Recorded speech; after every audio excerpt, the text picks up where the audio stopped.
Hello, everyone, and welcome to Health for Niger podcast. So today I have a special guest with me.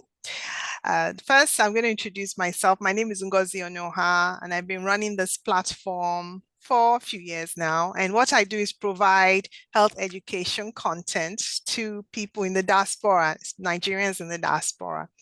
And today I have a special guest. Her name is Lydia Adetolu. She is a licensed professional counselor. She's a child and family and adult outpatient therapist. So I'm very happy to have her here. Welcome.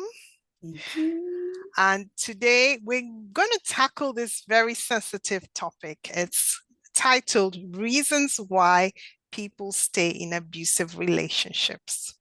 So I'm going to hand over the mic to Lydia, and she's going to talk us through this, and hopefully we're going to gain some insights about this issue. And I just have to put out a disclaimer that we are not providing any kind of medical advice in this session. And what we're doing is just purely for education or even entertainment. So it's an educational platform. Today in this role, we are not providing any kind of medical or mental health therapy. We're just purely providing education and just discussing topics that we've probably seen or heard on the news. And we just want to have a little bit of perspective, especially being people in the diaspora, people who came from Africa. And so we're bringing in that African perspective to this topic. So that's the disclaimer for today, purely education. So I want to say good afternoon to everyone. First, I want to say thank you to Dr. O for inviting me to join her this afternoon. It's a little bit nerve-wracking for me. So just come along as we kind of like, talk about these things together. Um, you know, why people stay in an abusive relationship. Generally, right, victims stay because of fear of leaving, right, is greater than the fear of staying, right? The fear of the unknown. What will happen to me? How will I make it? If the person is dependent on the spouse, right? Or if they've been sharing, whatever, the bill, you name it, whatever it is that they've been sharing, the fear of how will I survive on my own. And sometimes, people often feel threatened, whether it be physical harm, if they try to leave. It is well documented that victims are the most risk of injury when when they leave, their abuser, right? So, you know, what are some of the reasons people tend to abuse their partner in the first place, right? You've heard the word that say hurt people, right? Hurting hurt people, people, hurt hurt people. people, hurt people. Yes, Yes. and so relationship abuse is cause, whether the abuser feel a sense of entitlement, I have power over you, that type of, mentality, or believe that, they have power and control over their partner. They believe they can get away with it. Pure and simple, they learn from experience that being abusive get them what they want, right? If that cycle or pattern of abuse, maybe they grew up in an abusive environment, so they continue that cycle, right? They believe that their lives should take priority, right? That nasty state mentality, right? If it's not about me, then it's not about nothing, right? I come first. So, when you look at the cycle, right, of an Right. abuser, either they come out of an abusive home, right? This is what they've learned and see. And so in their mind, this is actually okay. It's normal, quote unquote, right? And Right. so the life cycle, right, of abuse rather continue, Continues. right? So I mean, so what do you do, right, Mm-hmm. when you are in a relationship Mm-hmm. that is abusive, right? Mm-hmm. People stay Mm-hmm. there, like I said earlier, because society normalize unhealthy behavior, Mm-hmm. right? And you Right. say, why? Yeah, especially, look in our society as an African. I'm not talking about African American. I'm talking about Africans, right? I'm not saying that, African abuse one another, but if we look at our society, right, if you either tell a friend, your parent, right, my husband is behaving this type of way, they tell you, just pray, just be patient, and all that good stuff. Mm-hmm. Prayer and patience is very, very good. Please do not get me wrong, right? People may not understand that their relationship is abusive. Mm-hmm. Sometimes you don't even understand that, right? Mm-hmm. Why? When you think that unhealthy or abusive behavior are normal, it's hard to identify your relationship as abusive. Mm-hmm. And therefore, there's no reason to seek help, because you don't see it as being abusive. The person comes back and say to you, oh, I'm sorry, I was under a lot of pressure. So you just overlook it and you keep on, you keep it moving, right? Because you do not see it Mm-hmm. as as an abusive pattern of behavior, right? And then, you have your emotional abuse, right, which destroys a person's self-esteem, Mm-hmm. right? When the self-esteem is gone, Right. right, it make it feel impossible to start fresh. Right. When as a person, you don't trust your own ability to stand on your own self, Mm-hmm. right? We've, I mean, personally, when I look at some of our, African movies, right? I'm sitting here, in my, Philadelphia neighborhood. And sometimes when I'm looking at some of the Nigerian movie, I had to come out of myself and say, oh, culture, right? Because I'm sitting here, I'm like, I live in Philly, you know, you do not talk to me that way. I mean, we're gonna be having a different conversation. But then I had to come out of it and say, oh, this movie is not based in Philly. It's based somewhere else, right? Where that type of behavior, it's quote unquote okay. And so, right, oftentimes people in emotionally abusive relationships may not understand that they are being abused because there is no violence involved, right? Right. Right. So And they just tolerate that abnormal behavior as normal, or they assume, oh, that's that person's personality, that's how yes, they've always been. yes, yes, So they kind of accept that person the way they are, because there might be other benefits from that relationship, especially if exactly. there's economic gain, right? Yes. That's Okay. right. That's right. You dismiss, or you just downplay the emotional abuse because they don't think it's as bad as a physical abuse, right? So it's hard for those in an abusive relationship to leave their partner after they've continually, right, being made to feel worthless and like there's no better option for them, right? Like Dr. O said, if there is a benefit, right, especially economical benefits, right? Oftentimes people, will say, oh, I'm staying because of my children, Right. right? But then they are not. looking at the downside of staying because of your children, but then your children are picking up this pattern of behavior, and that said it's okay.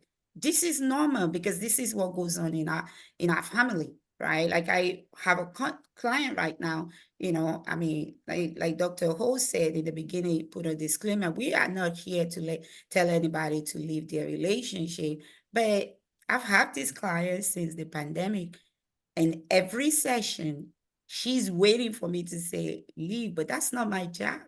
My Mhm. job is not to, my job is to guide you to a place where you begin to realize that this pattern of this cycle of abuse, Mhm. right?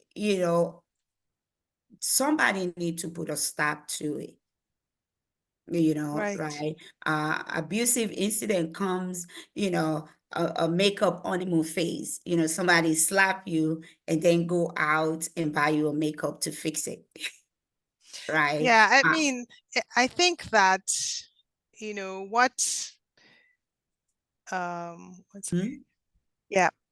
So, people who stay in emotionally abusive relationships may not be aware that that particular relationship is emotionally abusive. mhm, And they may make excuses for being in right. that relationship. So Mhm, that, somebody in that kind of relationship, maybe a family or friends have observed that emotional abuse. And that may be some ways that that problem might come to light.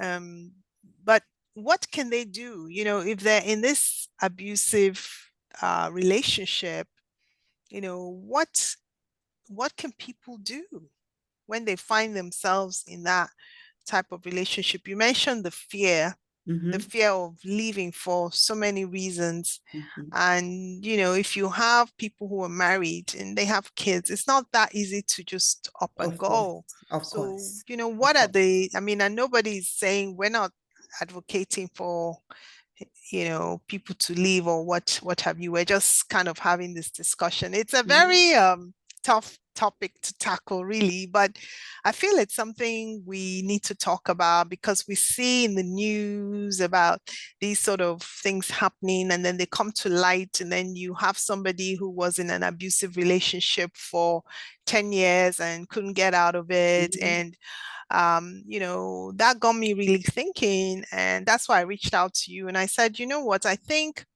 it would be nice to have a discussion about why is it people would stay in these relationships for so long mhm. and they are really powerless to do much. So what are their options? What solutions do they have?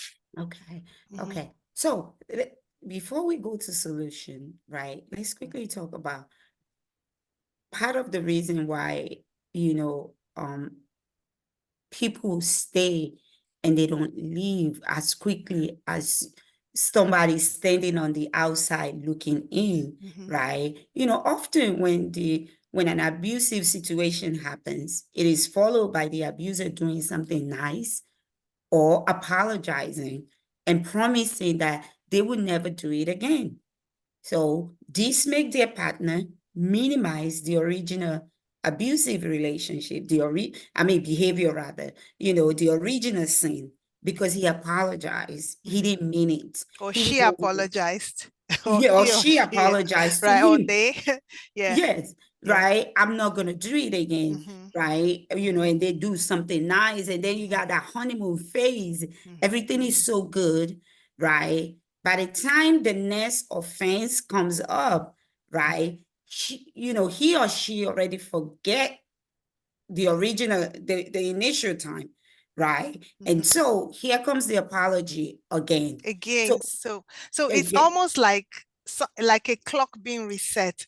And then I think also you may also start to imagine that that first abuse didn't really happen. Oh, that didn't really happen. Oh, and then it wasn't so bad, right? Is that something that probably mhm, that's a phenomenon that occurs where you just forget and you start making excuses. Oh, maybe that person was having a bad day, Yes, or yes. maybe, I was having a bad day, or you were having a bad day. So just making excuses. Mm-hmm.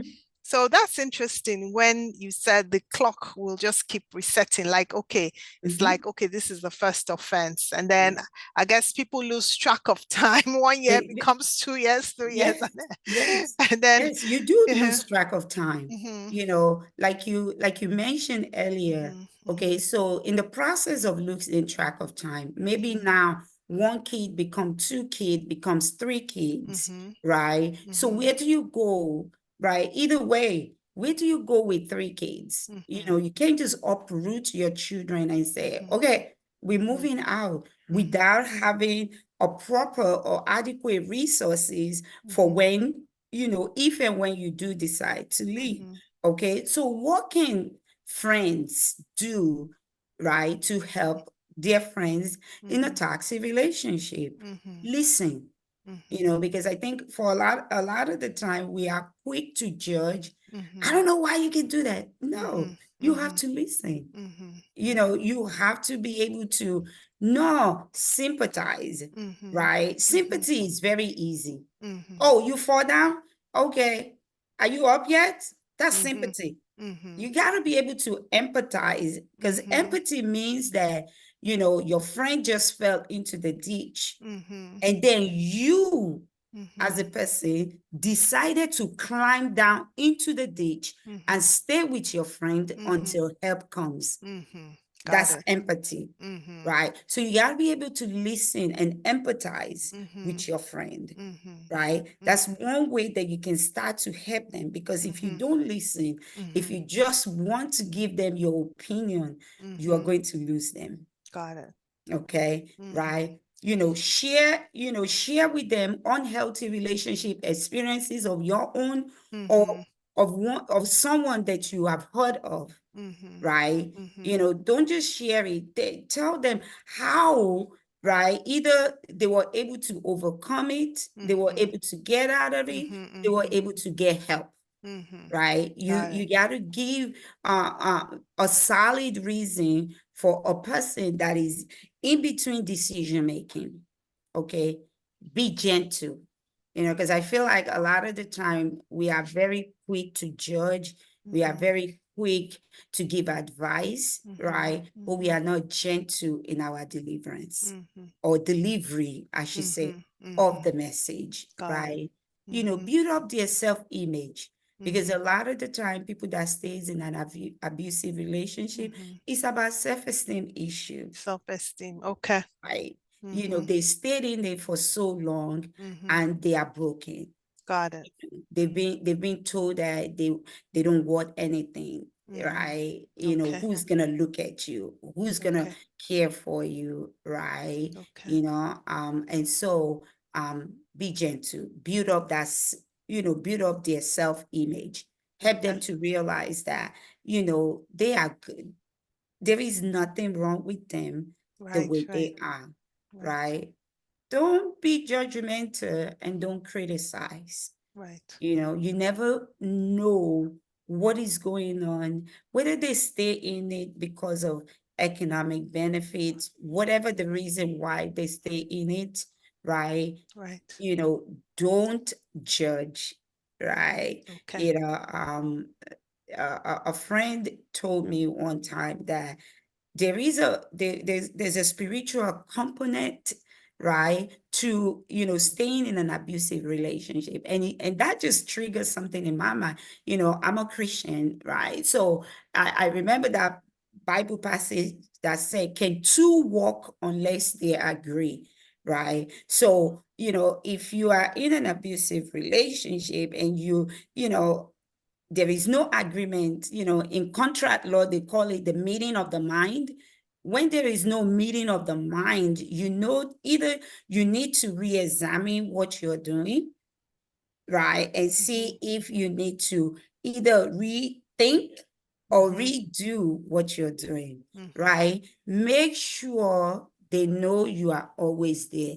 Don't be a one-off friend, Mhm. right? Mhm. Check in. not that you want them to regurgitate their life story. If Right. that's what you're looking for, you're going to lose them. But Mm-hmm. check in, right? Don't just say, "How are you?" No, right? Make sure you check in and actually say, "How are you doing?" Because Mm-hmm. there's a difference between "How are you?" between "How are you doing?" Mm-hmm. Because when you lean in and say, "How are you doing?" Mm-hmm. right? Mm-hmm. The person understand, right, that oh, you really are checking in on them, Mm-hmm. Mm-hmm. right? Again, check in with them, right? Be honest. I mean, there is something that we call, it's, in psychoanalysis, we call it reality feedback. Be honest with people, give them some reality feedback when they need it. You be gentle, you be kind, you let them know that you are there. But also, when you need to give a reality feedback, make sure Mm-hmm. you do it. When you see your friend going down the rabbit hole in a relationship that is unhealthy for them, especially mentally, Mm-hmm. you got to give a reality feedback. Okay. you know So we've gained a lot of information from you today. So let me ask you, at what point is therapy helpful in these sort of relationships where there is abuse? We've really just focused on the emotional abuse Mhm. aspect. We haven't talked about the physical abuse perspective, what they call intimate partner violence. So we Mhm. haven't really touched on that. Yeah, therapy Uh-huh. become very helpful. Remember, we talked about the the self-esteem, Mhm, issue, mhm, right? Because in order for someone to even get the courage mhm, to even begin to think that um I need to do something different, mhm, they need to talk to someone outside of themselves. mhm, Not just their friend. They need a professional person that's going to help them begin to, examine their own value. mhm, Because if you don't have a value, you don't have a value in yourself. You mhm, can't look within yourself and mhm, see that, the commercial, maybe it's, you want it, right? right. You can't see that you want it, that you Mhm, feel like, what, yeah, it's okay that he slapped me here and there. It's not really a big deal, mhm, right? You don't see the value in yourself, mhm, right? So therapy help to facilitate a person begin to understand their own value, mhm. begin to build up their own self-esteem, Got it. right? Talk to someone that it's not going to judge you for staying in a place that you don't even know any better, right? Mhm, Right? That's going to help you to begin to understand, because until you see the value in self, mhm, right? You're not pushing, right? As I often say to people, you are your own number one cheerleader, mhm, right? And when you have not seen a reason to cheer yourself, mhm, right? You're not seeing a reason to say, give me a L, give me a Y, give me a D, a I, a A. You are not going to do anything different. So when you see a professional counselor, when you seek professional help, they begin to help you wrap your head around the fact that you need to begin to think of about yourself, that you do matter. I mean, sometimes, I mean, you'd be amazed that, you know, you can begin to do something that might affect your abuser, right, in the way they think about things. I'm not saying they're going to change. I'm saying that, when you begin to have value in yourself, when you don't allow people to derogate you, right, mhm, put you down, talk down on you, maybe inadvertently you begin to help your own abuser to see, wow, something is different in this person's life, right? So when you go to therapy, it help you to begin to see the value in your own self. So, so how about therapy for the abuser? How do you get an abuser to go to therapy? And then my last question is, are there resources for people who want to talk about their abusive relationships? And then I think we're getting close to finishing the podcast. So I think we just have enough time for those two questions. Definitely, abuser, when they begin to see,